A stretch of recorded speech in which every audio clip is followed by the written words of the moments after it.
माया, ओ माया, होश में आओ। अरे क्या हो गया है तुम्हें? तुम सोते सोते बड़बड़ा रही थी। गजब है भाई, इस कड़कड़ाती ठंड में तुम्हारे माथे से पसीना टपक रहा था। क्या हो गया? क्या तुमने कोई बुरा सपना देखा क्या? तुम्हारा चेहरा इतना उतरा हुआ क्यों है? क्या बात है, बताओ। माया ने कांपते हुए सारी घटना अर्जुन को बताई। मेरी बात पर विश्वास करो अर्जुन, कल रात मैंने देखा तुम्हारे पिता गांव वालों के साथ मिलकर एक विचित्र मंदिर में जा रहे थे। मंदिर के अंदर भगवान की मूर्ति नहीं थी, वहाँ एक राक्षस की मूर्ति रखी हुई थी।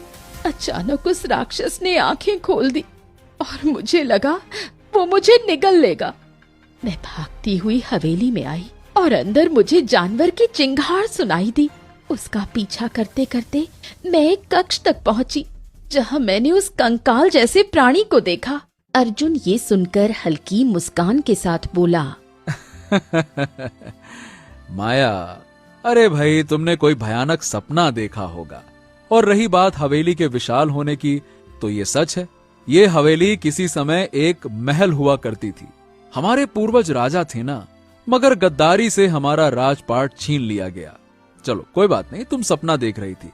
सपने आते रहते हैं ऐसे कभी कभी, छोड़ो। माया सोच में डूब गई। शायद तुम सही कह रहे हो, वो सपना ही रहा होगा। वैसे भी शादी से पहले एक सपना मुझे हमेशा परेशान करता था। अर्जुन चौंक गया। माया ने अपने सपने के बारे में बताया और अर्जुन गहरी सोच में पड़ गया। माया, माया, अब आखिरकार समय आ गया है।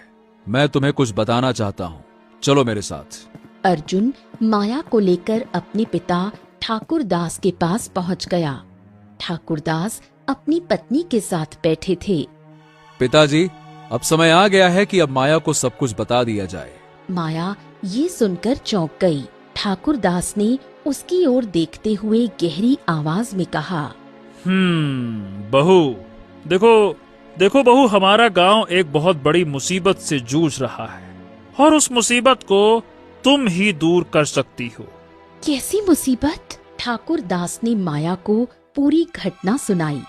किस तरह गांव में सुख समृद्धि नष्ट हो गई, कैसे भूखमरी ने सबको जकड़ लिया और किस तरह पंडित धनीराम ने उन्हें चेतावनी दी। अगर तुम्हें विश्वास न हो तो गांव जाकर खुद ही देख लो। हमारे तालाब सूख चुके हैं। अगर इस संकट को समय रहते समाप्त नहीं किया गया तो पूरा गांव भूखा प्यासा मर जाएगा। अर्जुन माया को गांव की ओर लेकर आ गया। गांव उजड़ा पड़ा था।